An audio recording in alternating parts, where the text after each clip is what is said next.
हमारी संस्कृति, हमारे संस्कार सदा रहें हमारे साथ। सब्सक्राइब करें तिलक। मैं यहाँ का भगवान हूँ।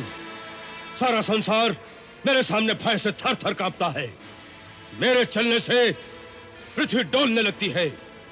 मेरी भ्रुकुटी तन जाए तो तीनों लोग कांप उठते हैं। नाग, यक्ष, गंधर्व, देवता सभी मेरे नाम की माला जपते हैं।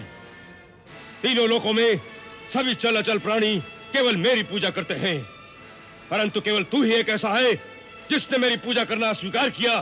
क्या ये सत्य है? हाँ पिताश्री, ये सत्य है। ले जाओ इसे और इसकी जीवा काट दो। ये मुझे पापहीन करना चाहता था, प्राणहीन कर दो इसे। भैया, होलिका, तुम? आप तो जानते हैं कि मुझे वरदान मिला है कि अग्नि मुझे नहीं जला सकती। सो मैं उसे अपनी गोद में लेकर चिता पर बैठ जाती हूँ। इन लोगों से कह दो कि चारों ओर से आग लगा दें, वो अपने आप भस्म हो जाएगा।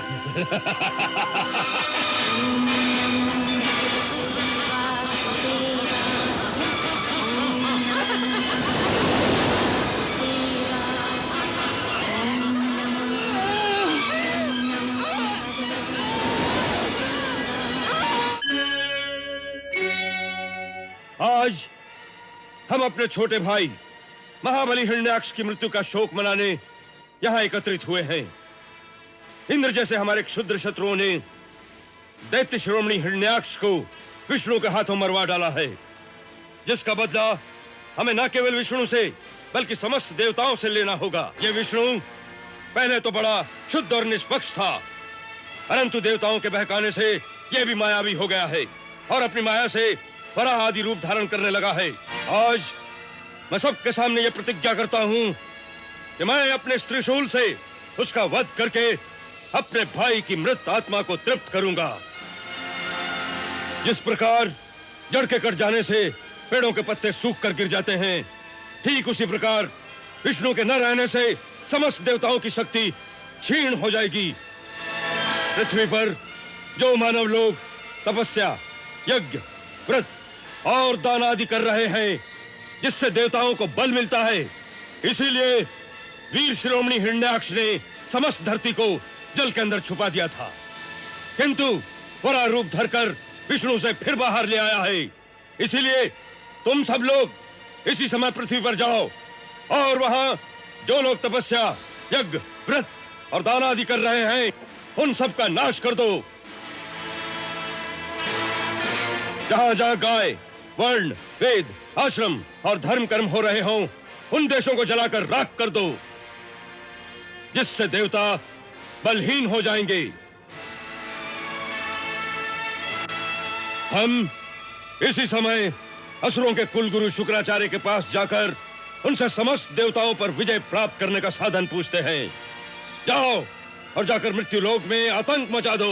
गुरुदेव, आपको यह जानकर प्रसन्नता होगी कि मैंने अपने भाई के वध का प्रतिकार करने के लिए अपने समस्त योद्धाओं को धरती पर हाहाकार मचा देने का आदेश दिया है।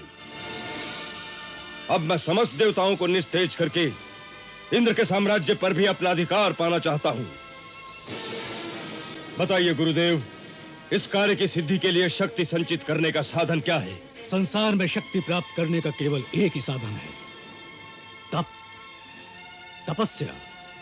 केवल तपस्या ही समस्त शक्तियों का उद्गम स्थान है। इंद्र से लेकर स्वयं ब्रह्मा तक समस्त देव तपस्या के द्वारा ही शक्ति प्राप्त करते हैं। तो मैं भी तपस्या करूंगा और ऐसी घोर तपस्या करूंगा जो आज तक किसी ने न की हो। यदि मेरे द्वारा बताई गई विधि को तुम पूरी तरह निभा सके तो तीनों लोकों में तुमसे अधिक शक्तिशाली और कोई नहीं होगा। गुरुदेव, मैं मन, वचन और कर्म से आपकी हर आज्ञा का पालन करूंगा।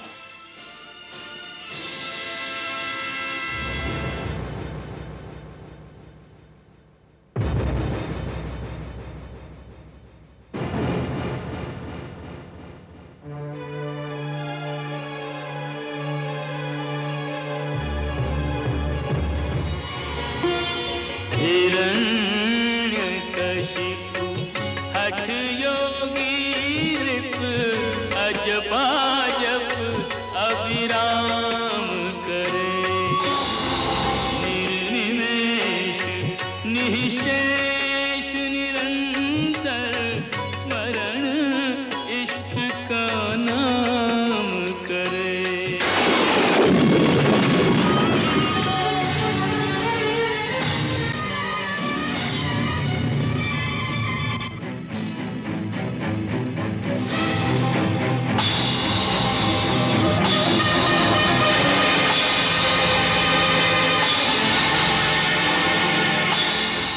हे परमपिता ब्रह्मा, असुरराज हिरण्यकश्यप मंदराचल पर्वत की घाटी में अत्यंत कठोर तपस्या कर रहा है। डांसों तथा कीटों ने उसका सारा मांस खा डाला है। केवल हड्डियों में अटके प्राणों के सहारे वो घोर तपस्या कर रहा है। देवताओं के 100 वर्ष उसने बिना अन्न जल ग्रहण किए व्यतीत किए हैं। ऐसे कठोर तप की अग्नि को सहना देवताओं की शक्ति में नहीं है प्रभु। उसके तप की अग्नि और धूम्र ने तीनों लोगों को त्रस्त कर दिया है। कुछ निराकरण कीजिए प्रभु। निराकरण तो वरदान देने से ही होगा देवगणों। वरदान से वह आप सबका विनाश का भी वरदान मांग सकता है। किंतु हे पितामह, यदि वो इसी तरह से तपस्या करता रहा तो दैवी विधान से वो स्वयं ब्रह्म पद को भी प्राप्त हो सकता है। तब तो बड़ा ही अनर्थ हो जाएगा प्रभु। इसलिए शीघ्र कोई ऐसा उपाय कीजिए प्रभु जिससे कि उसकी यह तपस्या यहीं पर समाप्त हो जाए। एवमस्तु।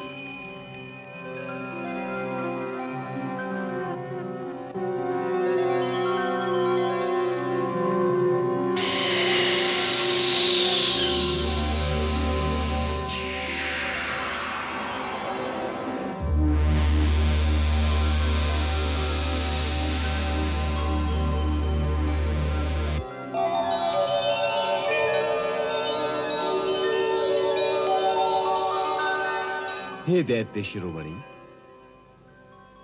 मृत्यु लोक के प्राणियों के लिए हम अमर लोक के प्राणियों का दर्शन कभी निष्फल नहीं हो सकता।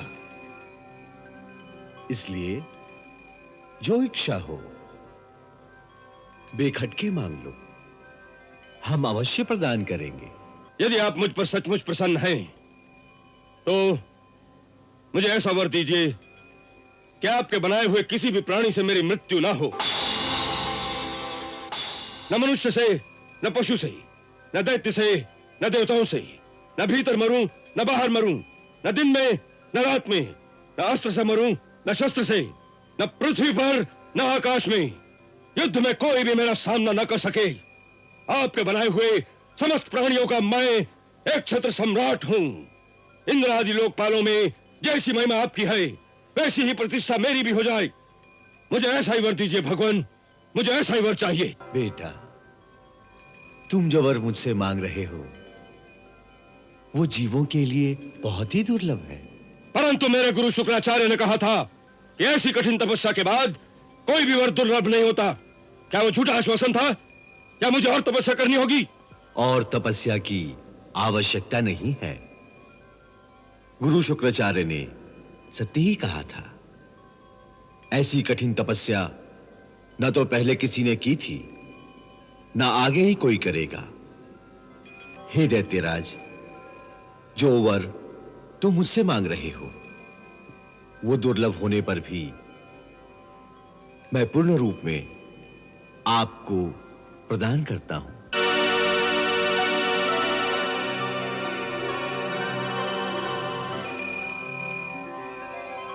हिरण्याकश्यप को ब्रह्मा जी के वरदान से जो दुर्लभ शक्ति प्राप्त हुई, उसका उपयोग यदि वह सात्विक और धार्मिक कार्यों के लिए करता तो सारे ब्रह्मांड में स्वयं भगवान को छोड़कर उनसे महान और कोई नहीं होता। अच्छा प्राणी विजय और सफलता पाकर झुक जाता है, परंतु नीच प्राणी सफलता के मद में पागल हो जाता है। हिरण्याकश्यप स्वयं ब्रह्मा जी का पौत्र होकर भी अपने नीच संस्कारों के कारण इंद्रियों के विषय में रत था। इसलिए इतनी घोर तपस्या करके जब वरदान मांगने का समय आया तो उसने केवल भोग विलास ही मांगा। उसकी बुद्धि ने उसे अपने विकास के स्थान पर विनाश का ही मार्ग दिखलाया और अपनी अपार शक्तियों के दुरुपयोग से उसने संसार में चारों ओर हाहाकार मचा दिया। सर्वप्रथम उसने इंद्र के स्वर्गलोक पर धावा बोल दिया।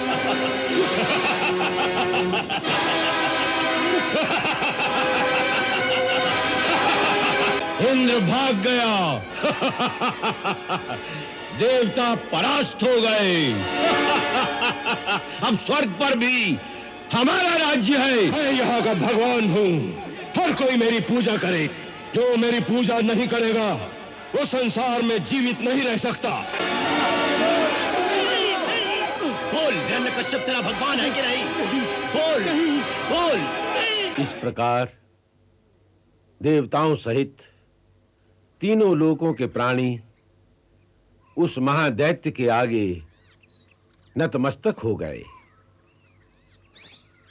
उस समय सारी सृष्टि में एक नन्हा सा बालक ही ऐसा था जो भगवान के नाम का निरंतर कीर्तन करता रहता था।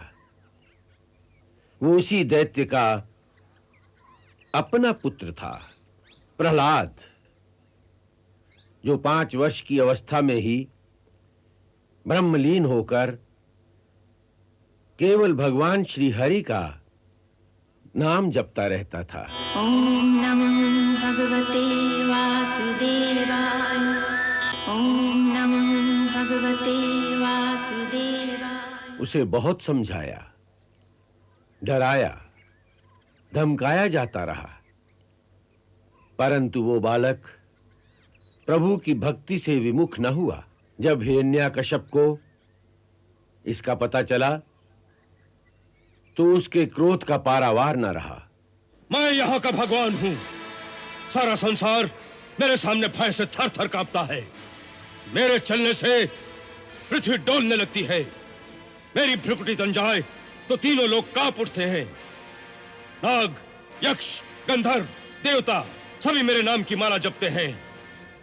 तीनों लोकों में सभी चल अचल प्राणी केवल मेरी पूजा करते हैं, परंतु केवल तू ही एक ऐसा है जिसने मेरी पूजा करना स्वीकार किया। क्या यह सत्य है? हाँ पिताश्री, ये सत्य है। क्यों? क्योंकि संसारी भक्ति के कारण नहीं, भय के मारे आपकी पूजा करके आपके अहंकार को बढ़ा रहा है, आपको कुमार्ग पर चला रहा है। परंतु मैं आपका पुत्र होकर आपको इस कुमार्ग से हटाकर सन्मार्ग पर लाना अपना कर्तव्य समझता हूँ। इसलिए मैं आपकी पूजा नहीं करता। तो किसकी पूजा करता है तू?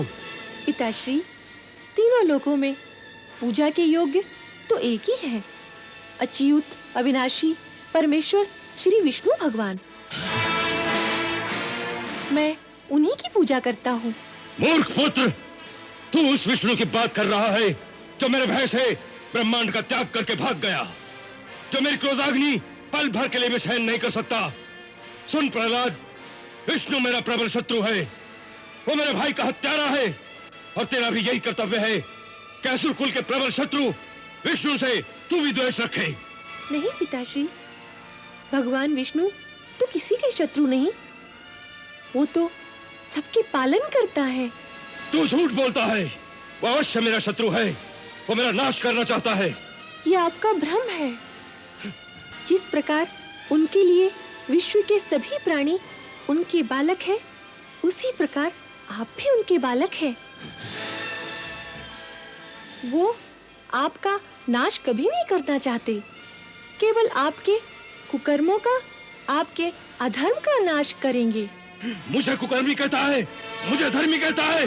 मूढ़, विष्णु मेरा नाश करे या न करे, परंतु मैं तेरा नाश अवश्य कर दूंगा। ये भी आपकी भूल है पिताश्री। भगवान की इच्छा के बिना कोई किसी का नाश नहीं कर सकता। जब तक उनकी इच्छा नहीं होगी, तब तक संसार की कोई भी शक्ति आ जाए, मेरा नाश नहीं होगा। हाँ, यदि प्रभु जी की इच्छा होगी, तो आपके कुछ किए बिना ही मेरा नाश हो जाएगा। अवश्य हो जाएगा, क्योंकि ये मेरी इच्छा है और मैं ही यहाँ का भगवान हूँ। बस यही अहंकार आपको सत्य नहीं देखने देता। जिस दिन आप अपने अहंकार और अभिमान का त्याग करके सच्चे हृदय से उनकी शरण में जाएंगे, तभी आपको पता चलेगा कि वही सर्वशक्तिमान है। उनकी इच्छा बिना एक पत्ता भी नहीं हिल सकता। मेरी प्रार्थना मानिए, अब भी समय है। भगवान विष्णु की शरण में जाकर उनके चरणों में शीश नवा दीजिए।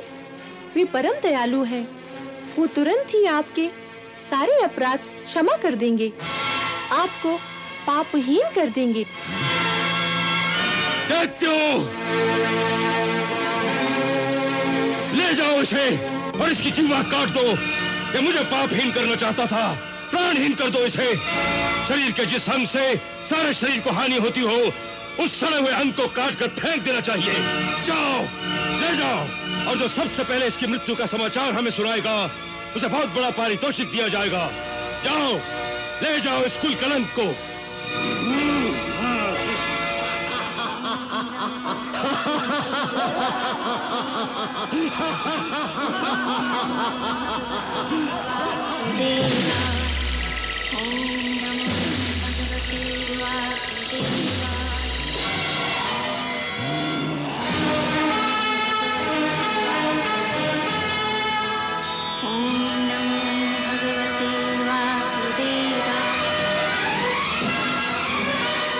तुम इतने सारे मिलकर भी उसे नहीं मार सके। अस्त्र काम नहीं करता तो जाओ उसे पहाड़ की चोटी से गिरा दो।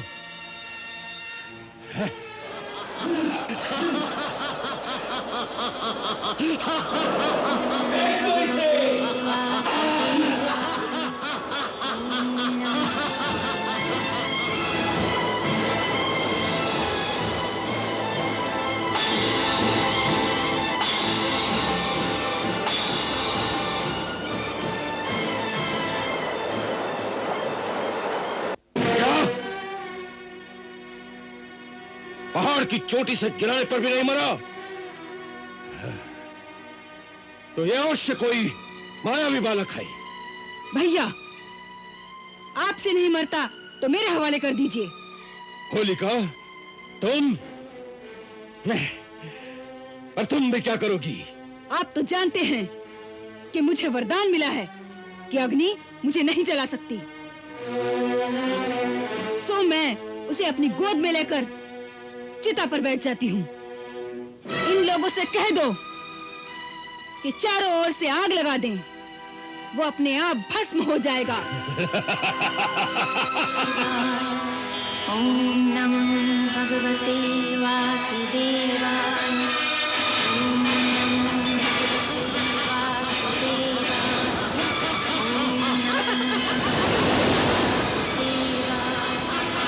ओम नमो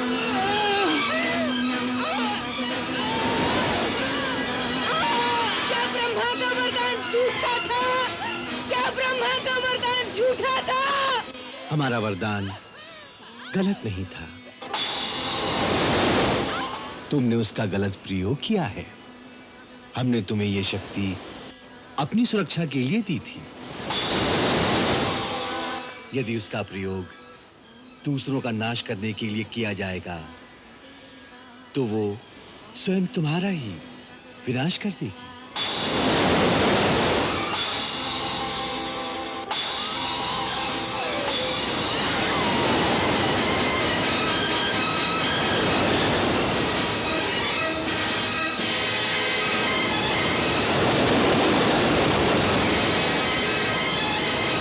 लज्जा नहीं आती तुम लोगों को? बार बार ये कहते हुए कि तुम लोग इस अंगूठे भर ऊंचे बालक को मार नहीं सके। क्षमा करें राजन, हमने अनेक उपाय किए कि प्रहलाद का वध कर दें, किंतु न जाने कौन सी अज्ञात शक्ति इसकी रक्षा करती है। हमने इसे आग में जलाया, पहाड़ से गिराया, किंतु हे राजन, हम इसका कुछ ना बिगाड़ सके। हम बहुत लज्जित हैं।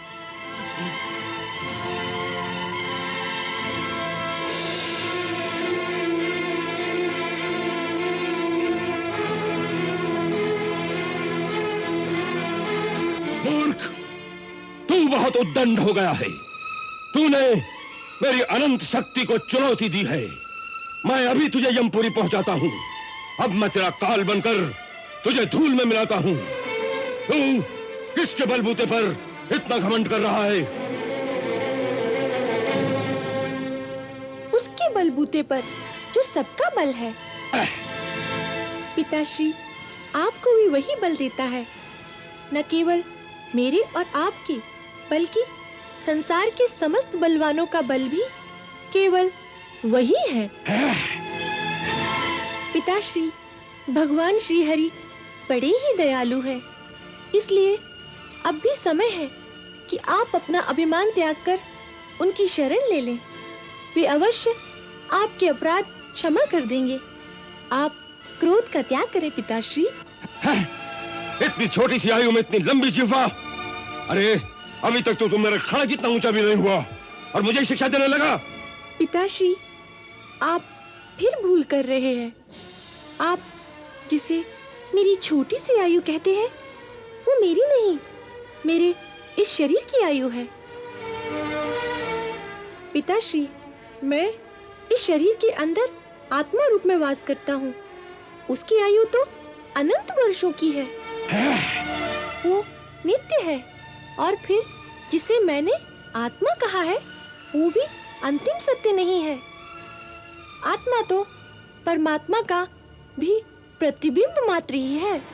उस दृष्टि से हर शरीर में परमात्मा का ही वास है। वे मेरे शरीर में है, वही आपके शरीर में है, वही संसार के समस्त कण कण में है।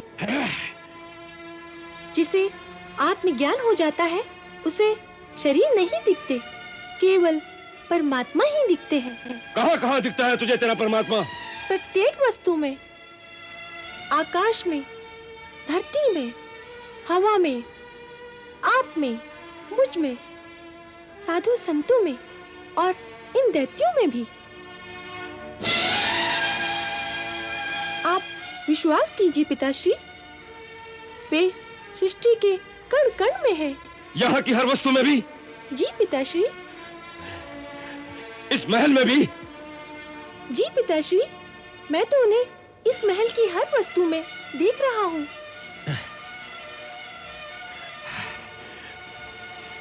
इस खंबे में भी दिखता है तुझे तेरा परमात्मा?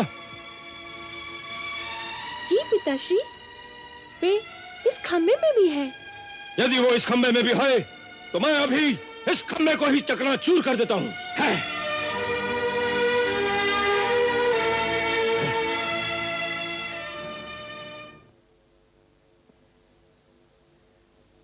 यदि इस खंबे में भी तेरा भगवान है, तो आज न यह खंबा रहेगा, न तेरा भगवान। यदि शक्ति है तेरे भगवान में, तो बोल उससे, बचा ले अपने आप को, बचा ले अपने आप को।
सूर्यवंशी हिरण्यकश्यप, तुझे ब्रह्मा का वरदान था कि तू किसी ब्रह्मा की सृष्टि से नहीं मरेगा।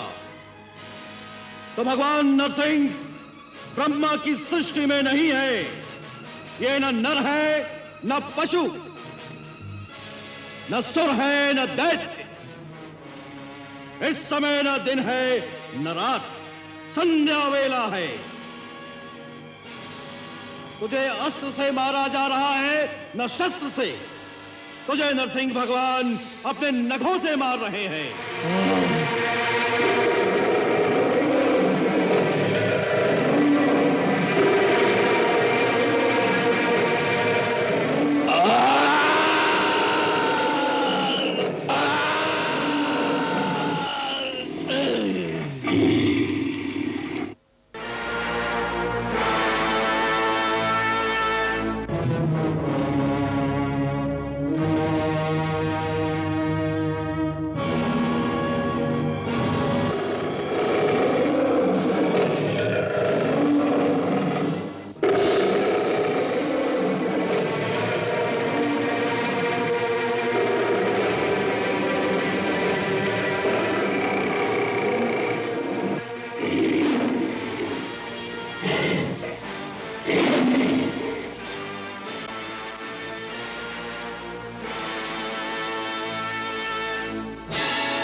जय नरसिंह नारायणा, अद्भुत छवि नारायणा, जय नर हरि नारायणा, ओम नमो नारायणा।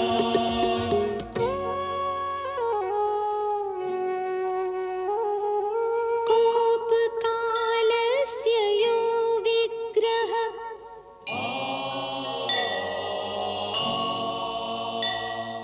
यो हिरण्यकशिपु रिपुः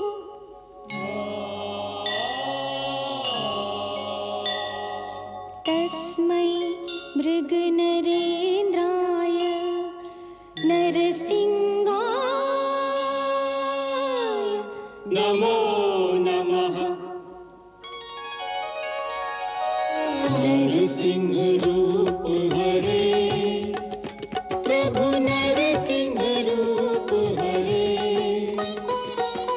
शांत शांत जगदीश्वर, कृपा करो परमेश्वर, चरण गहे तुम्हारे, ओम जय नरसिंह हरे। हे शरणागत वत्सल, भक्तन हितकारी, तुम्हारा जस गावेंगे, युग युग नर